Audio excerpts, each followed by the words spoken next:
Por que que as pessoas que estão numa relação tóxica, muitas vezes falam, pô, mas eu tenho o dedo podre. Toda vez, todo relacionamento que eu tenho, Verdade. eu cometo os mesmos erros. Então eu fico procurando esse meu lugar de pertencimento. Às vezes, com meu pai e com minha mãe, eu não me sinto pertencendo. Né? Então a primeira ordem, ela fala disso. Todos nós temos um lugar na família. E, na verdade, a nossa vida inteira a gente vai procurar esse lugar. Porque ele muda, né? Então, vocês hoje são marido e mulher, são pai e mãe. Né? Olha só quantas funções, quantos lugares vocês foram ocupando.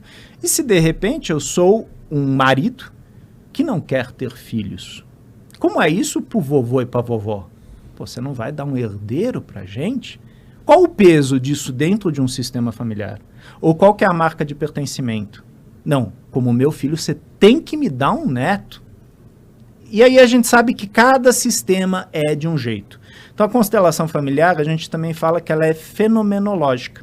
Ou seja, ela olha para o fenômeno. Diferente da psicanálise, que é analítica. Né? Então ela analisa algo. A constelação, ela reconhece aquele fenômeno e a gente sabe, cada família é de um jeito. Não importa se vocês dois, como casal, forem me procurar para temas particulares de vocês, eu vou falar, ok, então primeiro eu constelo um, depois eu constelo o outro. E vão acontecer coisas diferentes porque você vem de uma família, ela vem de outra. Eu sei que tem gancho aí, né? Que a gente fala, marido e mulher são uma comunidade de destino. O que significa isso? Você foi procurar nela e na família dela soluções para as tuas questões e ela foi procurar em você e na sua família. O que você veio procurar em mim, hein, amor? Pra resolver essas pepinas, hein? Procurar coisa, hein? Sim. E, logicamente, muitas vezes inconscientemente. Na maioria das vezes inconscientemente. Né? Quer dizer, isso é falado por Bert Hellinger, mas isso já estava na psicologia. Jung já falava disso, Carl Gustav Jung, Freud já falava disso. Então, um relacionamento a dois, entre homem e mulher, entre homem e homem, entre mulher e mulher, existe algo que o outro me instiga. Tem algo lá que eu quero pra mim. E muitas vezes o outro nem sabe o que é isso. E eu nem sei formular o que eu quero do outro. Né? Por isso que a gente fala que num relacionamento só sexo não basta, só dinheiro não basta, só amor não basta. É um conjunto de coisas, porque o indivíduo está procurando o quê? O lugar de pertencimento. Onde é meu lugar junto com a minha esposa? Onde é o lugar junto do meu marido? E aí a gente sabe que meu marido, minha esposa, é uma quando está sozinha comigo, é outra quando está junto com o pai e com a mãe. Ou quando está com as amigas, quando está com os amigos. Quer dizer, nós encenamos diferentes avatares, personagens, máscaras. Eu sei o que eu busquei em você. Segurança. Okay. Que bom. Tô fazendo uma retrospectiva na minha mente. Uhum. Eu lembro de você, quando você me levou a primeira vez na sua casa, e aí você começou a falar da sua família, sua mãe, seu pai, e aí eu pensei, nossa, é uma família estruturada, bonitinha, mamãe, papai, trabalham, tem uma vida próspera, família organizada, todo mundo ali almoça junto de domingo. Eu falei, gostei. Que legal. Posso pegar teu exemplo? Pode. Bacana isso, né? Sim. Um tema bastante recorrente hoje no Instagram, tal, tem muitos influencers falando disso, profissionais da área, relações tóxicas, né? Que não tem a ver com a segurança que você buscou para ele, não. Mas eu estou pegando um outro gancho. Por que as pessoas que estão numa relação tóxica, muitas vezes falam, pô, mas eu tenho o dedo podre. Toda vez, todo relacionamento que eu tenho, eu cometo os mesmos erros. E aí quando você começa a fazer um trabalho de autoconhecimento, começa a fazer uma terapia, começa a se aprofundar, você começa a voltar para casa, onde você começa a entender a fórmula da toxicidade. Na verdade, no ambiente tóxico, você se sente pertencendo. Aquilo é familiar para você. Ah, mas que coisa doida, Renê. Todo mundo é doido. Todo mundo tem seu grau de maluquice. Exato. E, na verdade, é importante, como dizia Raul Seixas, né, a gente entrar em contato com a nossa maluquez, né, com essa nossa metamorfose ambulante, né, para poder transformar. A gente não precisa ser igual aos nossos pais, mas a gente precisa entender que a gente vai fazer igual a eles. Com consciência ou sem consciência? E quando a gente faz com consciência, a gente pode falar, ó, vou fazer um pouquinho diferente, né? Que é a virada, sem perder o meu lugar de pertencimento. Isso porque a gente só está falando de uma ordem do pertencimento. É uma das mais importantes. E tem uma parte que ele fala bastante sobre quando você tenta excluir uma pessoa que pertence, né? E o caos que isso gera. E eu vejo que tem pessoas que falam assim, mas aquela pessoa fez muito mal para minha família, meu irmão destruiu a família. Como é que você pode fazer com que aquela pessoa pertença à família, mas ao mesmo tempo mantenha uma distância, entende? Sim. Que é o pulo do gato, né? Quer dizer, como trabalhar essa questão que é tão dolorida, tão difícil no meu sistema, conseguindo apartar sem excluir. Exato. Né? Então, sim, às vezes eu tenho que me afastar da minha família.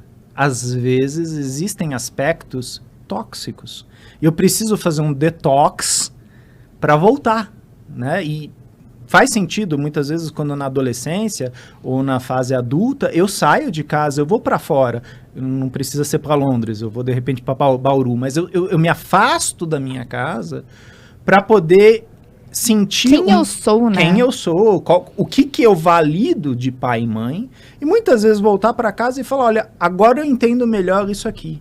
Sem que seja com o dedo em riste na cara do pai e da mãe, né? Que aí a gente está falando de uma afronta, de um desrespeito. Não é isso.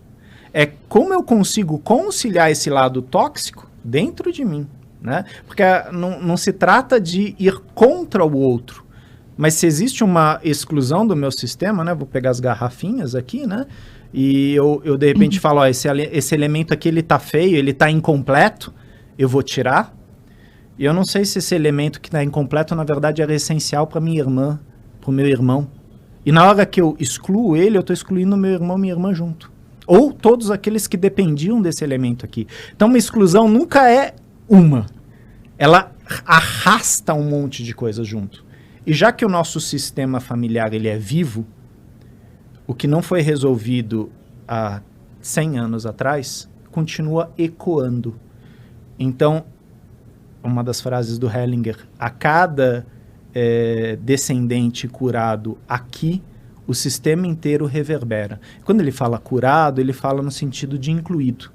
Quando algo que foi excluído por qualquer razão, né? Eu vou pegar uma coisa que foi bem comum aqui no Brasil, apesar de que o tecido brasileiro ele é misto. Mas, talvez até vocês vão concordar com isso, vocês ouviram isso da família. A minha avó foi laçada, né? Uma índia que foi laçada por um português.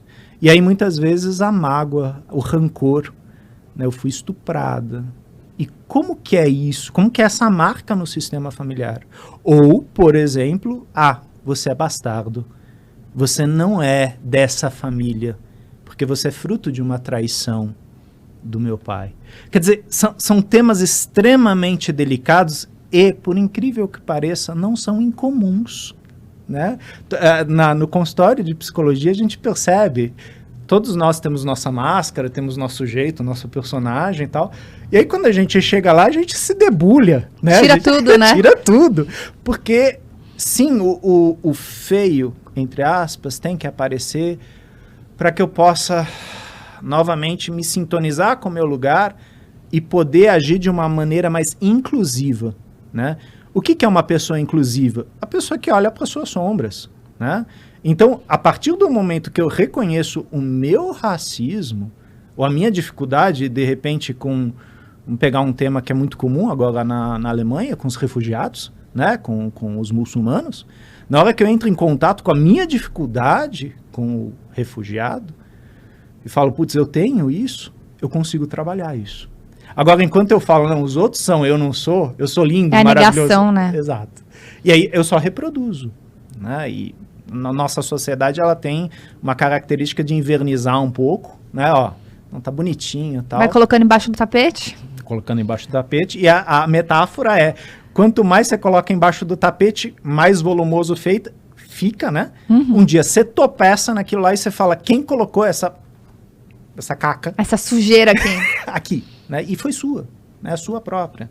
Algum momento você vai ter que abrir aquilo lá e olhar para aquilo. Mas dói. Fede. Né? Então, ir para um caminho de autoconhecimento é dolorido. Não existe autoconhecimento sem dor. Por quê? Você vai abrir mão de traços de pertencimento. Pô, mas isso aqui era tão caro para minha mãe, mas fazia sentido na vida dela, no contexto dela, na história dela. Eu preciso construir a minha história do meu jeito. Isso não quer dizer desrespeitar a mamãe. Não, respeitando isso da mamãe, eu vou construir o meu.